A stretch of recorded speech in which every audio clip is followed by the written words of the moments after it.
ஓம் நம சிவாய. அனைவருக்கும் இனிய காலை வணக்கம். ஐயா இன்னைக்கு மிதுன ராசியை பத்தி இந்த வருட பலன் எப்படி இருக்குன்னு சொல்ல போறாரு. கேட்டு பலன் பெறுங்க. ஓம் நம சிவாய. ஐயா, இந்த மிதுன ராசிக்கு இப்ப வர ஆண்டுக்கு எப்படி இருக்குங்க ஐயா? மிதுன ராசிக்கு குரு ஜென்மத்தில் வந்திருக்காருங்கன்னு. ஜென்மத்தில் வந்திருக்காரு. இப்போ ஒன்றும் பிரச்சனை இல்லை. ஜென்மத்தில் ராசிக்கு குரு சந்திரன் சேர்ந்தா குருச்சந்திர யோகம்னு சொல்லுவாங்க. ஆனால் திரியோணாதிபதி ஏறி திரியோணத்தில் உட்காந்துருக்காரு. ஆனால் நல்லா இருக்கும். இடப்பயிற்சி, இடம் மாற்றம், தொழில் மாற்றம், குடும்பத்தில் பல பிரச்சனைகள் இதெல்லாம் கூட இருந்தாலும் கூட ஜென்மத்தில் குரு இருந்தால் ஜென்மராமர் வனத்திலே சீதையை சிறை வைத்திருந்தாங்க. அது லக்னத்துக்கு சொல்கிறாங்கன்னு தெரியல, ராசிக்கு சொல்கிறாங்கன்னு தெரியல. ஆனால் இருந்தாலும் அந்த ஒரு பவருக்கு நடக்குது. கொஞ்சம் சிறு சிறு குடும்பத்தில் அந்த சிறு சிறு பிரச்சனை நடக்குது. அது இருந்தாலும் பின்னாடி சுலபமாக நல்லபடியாக சாந்தமாகி நல்லபடியாக வாழ்ந்துட்டு இருக்காங்க. அது கண்ணதுக்கு பார்த்துட்டு இருக்கோம். மிதுன ராசியை பொறுத்தவரை அப்படிதான். ஏன்னா மிதுன ராசிக்கு 7 கூடிய குருவா இருக்காரு. குருவா இருக்காரு. புதனுக்கும் குருவுக்கு ஆகாது. புதனுக்கும் குருவுக்கு ஆகாது. அப்போ என்ன ஆகுது, அந்த வீட்டுல இருந்து 7ஆம் வீட்டா பாக்குறாரு. அதனால இருந்தாலும் அவரு ஒரு ராஜகரை, ஒரு ராஜகரகம். புதன் ஒரு ராஜகரகம் தான். ஆனா குருவும் ஒரு ராஜகரம் தான். அங்க உட்காந்து 7ஆம் வீட்டு வீட்டு பாக்குறதுனால எந்த ஒரு பிரச்சனையும் கிடையாது. முதல்ல கொஞ்சம் பிரச்சனைகள் இருந்தாலும் போக போக ஒன்று சண்டை சச்சரவு இருந்தாலும் போக போக சரியா இருக்கும் குடும்பஸ்தானத்துல. அதே மாதிரி இளைஞர்களுக்கு, அதாவது கல்யாணம் ஆகாதவர்களுக்கு அது இடப்பெயர்ச்சி, இடம் மாற்றம், தொழில் மாற்றம், கல்வி மாற்றம், கல்வி படிச்சிருக்க இடத்துல வேற ஒரு இடத்துல மாத்துறது, பிடிக்கிறது எல்லாம் வரும். ஏன்னா படிச்சுட்டு பசங்க இருக்காங்கல்ல அவங்களுக்கு. இது குடும்பத்தங்களுக்கு. இது பசங்க படிக்கிறாங்கல்ல, படிப்பு கல்யாணம் இந்த மாதிரி ஒரு மாற்றத்தை ஏற்படுத்தி கொடுக்கும். அது குடும்பத்திற்காரருக்கு. அது இது குடும்பம் இல்ல கல்யாணம் ஆகாதவங்களுக்கு இந்த மாதிரி வரும். இடப்பெயர்ச்சி, இடம் மாற்றம், ஒரு கல்வியில படிச்சுட்டு இருக்காங்க, அந்த பள்ளிக்கூடம் ஸ்கூல் சரியில்லை, அந்த இடத்த மாத்துறது, இந்த மாதிரிலாம் வரும். அதெல்லாம் வரும். அதெல்லாம் ஒன்றும் பிரச்சனை கிடையாது. அதனால நல்லதுதான்.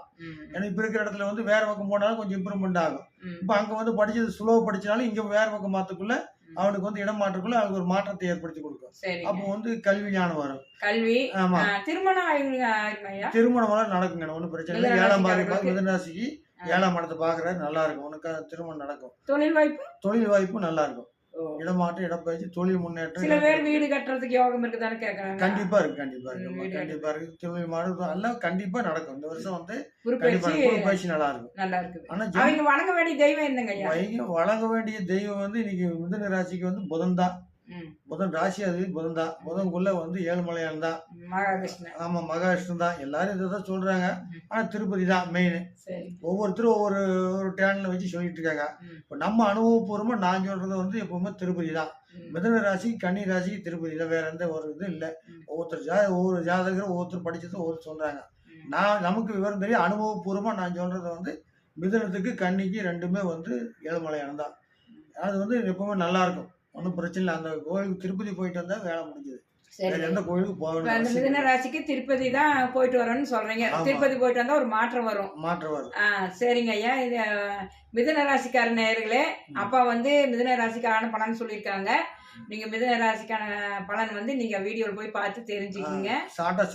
அப்பா தெரிஞ்சுக்க பொது பலன் தான் சொல்லிருக்காங்க. முழுமையான ஜாதகம் வேற வேணும்னா அவங்களோட ஜாதகத்தை பார்த்து தான் சொல்ல முடியும். ஆமா. இப்ப இந்த மிதுன ராசிக்கு பொது பலன் எப்படியோ அதை மட்டும் தான் சொல்லியிருக்கிறாங்க. சரிங்களா? சரிங்க. நன்றி, வணக்கம். ரொம்ப மகிழ்ச்சி. மிதுன ராசிக்கு சொல்லியிருக்கீங்க. ரொம்ப நன்றிங்க ஐயா. ஓம் நம சிவாய. ஓம் நம சிவாய. அனைவருக்கும் இனிய காலை வணக்கம். ஐயா இன்னைக்கு மிதுன ராசியை பத்தி இந்த வருட பலன் எப்படி இருக்குன்னு சொல்ல போறாரு.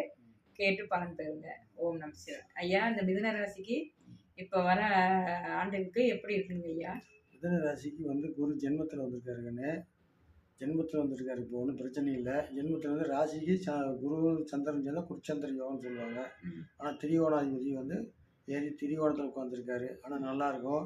இடப்பயிற்சி, இடம் மாற்றம், தொழில் மாற்றம், குடும்பத்தில் பல பிரச்சனைகள் இதெல்லாம் கூட இருந்தாலும் கூட ஜென்மத்தில் குரு இருந்தால் ஜென்மராமர் வனத்திலே சீதையை சிறை வைத்திருந்தாங்க. அது லக்னத்துக்கு சொல்றாங்கன்னு தெரியல, ராசிக்கு சொல்றாங்கன்னு தெரியல. ஆனால் இருந்தாலும் அந்த ஒரு பவருக்கு நடக்குது. கொஞ்சம் சிறு சிறு குடும்பத்துல அந்த சிறு சிறு பிரச்சனை நடக்குது. அது இருந்தாலும் பின்னாடி சுலபமா நல்லபடியா சாந்தமாகி நல்லபடியா வாழ்ந்துட்டு இருக்காங்க. அது கண்ணதுக்கு பார்த்துட்டு இருக்கோம். மிதுன ராசியை பொறுத்தவரை அப்படிதான். ஏன்னா மிதுன ராசிக்கு 7 கூடிய குருவா இருக்காரு. குருவா இருக்காரு. புதனுக்கும் குருவுக்கு ஆகாது. புதனுக்கு குருவுக்கு ஆகாது. குருவுக்கு ஆகாது. அப்போ வந்து என்ன ஆகுது, அந்த வீட்டுல இருந்து 7ஆம் வீட்டா பாக்குறாரு. சரிங்க. அதனால வந்து இருந்தாலும் அவரு ஒரு ராஜகிரகம், இவரு ஒரு ராஜகிரகம். புதன் ஒரு ராஜகிரகம் தான். ம். ஆனா வந்து குருவும் ஒரு ராஜகிரகம் தான். அங்க உட்காந்து 7ஆம் வீடு பாக்குறதுனால எந்த ஒரு பிரச்சனையும் கிடையாது. முதல்ல வந்து கொஞ்சம் பிரச்சனைகள் இருந்தாலும் போக போக ஒரு சண்டை சச்சரவு இருந்தாலும் போக போக சரியா இருக்கும் குடும்பஸ்தானத்துல. அதே மாதிரி இளைஞர்களுக்கு, அதாவது கல்யாணம் ஆகாதவங்களுக்கு வந்து அது வந்து இடப்பெயர்ச்சி, இடம் மாற்றம், தொழில் மாற்றம், கல்வி மாற்றம், கல்வி படிச்சிருக்க இடத்துல வேற ஒரு இடத்துல மாத்துறது, பிடிக்கிறது எல்லாம் வரும். ஏன்னா படிச்சுட்டீங்கன்னா பசங்க இருக்காங்கல்ல அவங்களுக்கு. சரிங்க. இது வந்து குடும்பத்தங்களுக்கு. இது வந்து பசங்க படிக்கிறாங்கல்ல, படிப்பு, கல்யாணம் இந்த மாதிரி எல்லாம் வந்து ஒரு மாற்றத்தை ஏற்படுத்தி கொடுக்கும். அப்படிங்களா? அது குடும்பத்திற்காரருக்கு அது. இது குடும்பம் இல்ல கல்யாணம் ஆகாதவங்களுக்கு இந்த மாதிரி வரும். இடப்பெயர்ச்சி, இடம் மாற்றம், ஒரு கல்வியில படிச்சுட்டு இருக்காங்க, அந்த பள்ளிக்கூடம் ஸ்கூல் சரியில்லை, அந்த இடத்த மாத்துறது, இந்த மாதிரிலாம் வரும். சரிங்க. அதெல்லாம் வரும். அதெல்லாம் ஒன்றும் பிரச்சனை கிடையாது. அதனால நல்லதுதான். ஏன்னா இப்ப இருக்கிற இடத்துல வந்து வேற பக்கம் போனாலும் கொஞ்சம் இம்ப்ரூவ்மெண்ட் ஆகும்.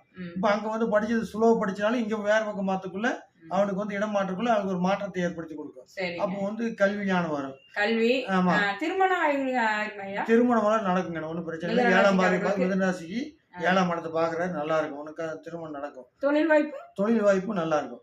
இடமாற்றம், இடப்பயிற்சி, தொழில் முன்னேற்றம். சில பேர் வீடு கட்டுறதுக்கு யோகம் இருக்குதான்னு கேக்குறாங்க. கண்டிப்பா இருக்கு. தொழில் மாற்றம் எல்லாம் கண்டிப்பா நடக்கும். இந்த வருஷம் வந்து குரு பயிற்சி நல்லா இருக்கும். ஆனா அவங்க வணங்க வேண்டிய தெய்வம் என்னங்க ஐயா? வணங்க வேண்டிய தெய்வம் வந்து இன்னைக்கு மிதுன ராசிக்கு வந்து புதன் தான்.